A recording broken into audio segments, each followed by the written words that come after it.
Allez, petite échappée belle aujourd'hui. J'ai pensé à l'Italie, le lac Majeur.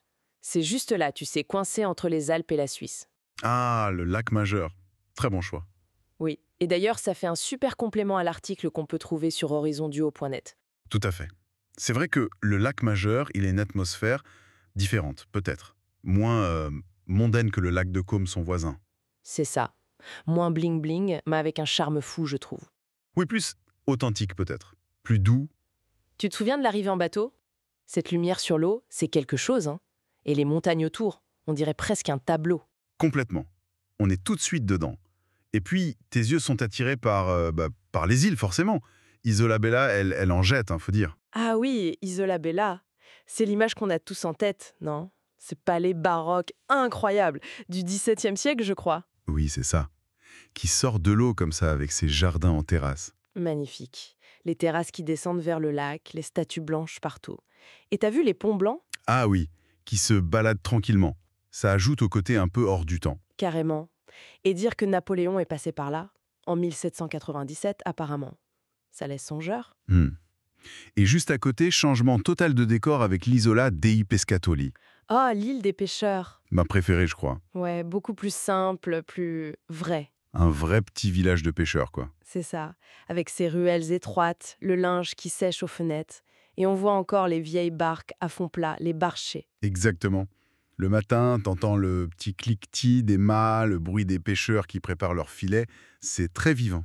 Et cette odeur, vers midi, ça commence à sentir bon le poisson grillé partout. Ah, le fameux lavarello, le poisson typique du lac. Incontournable. Juste grillé comme ça, avec un filet d'huile d'olive, peut-être un petit verre de vin blanc du Piémont.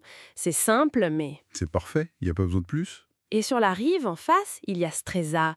J'aime bien cette ambiance un peu belle époque. Oui, avec ces grands hôtels aux façades un peu passées, couleur pastel, et la promenade le long du lac avec les palmiers. C'est très élégant. Hemingway met bien Stresa, il me semble. Il en parle dans l'Adieu aux armes. Tout à fait. Il décrit bien cette atmosphère, surtout le soir, avec les lumières sur l'eau. Ça colle parfaitement. Et pour prendre un peu de hauteur, le Motaran, c'est ça? Ah oui, le Motaron. Il faut y monter.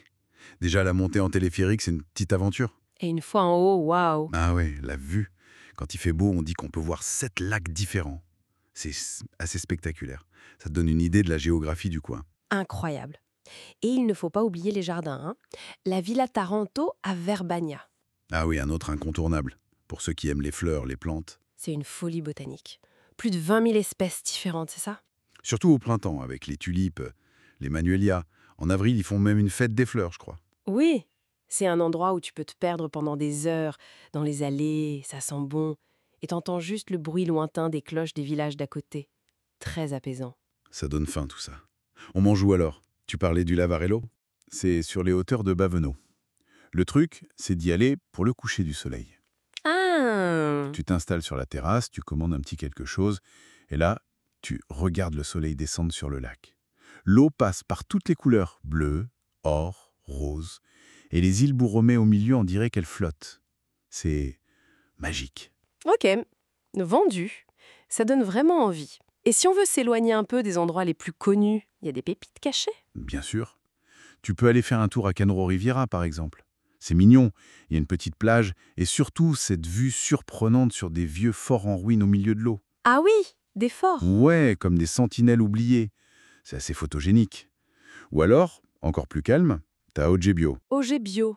Jamais entendu parler. C'est normal, c'est très discret. Des petites ruelles pavées, hyper fleuries, super calmes.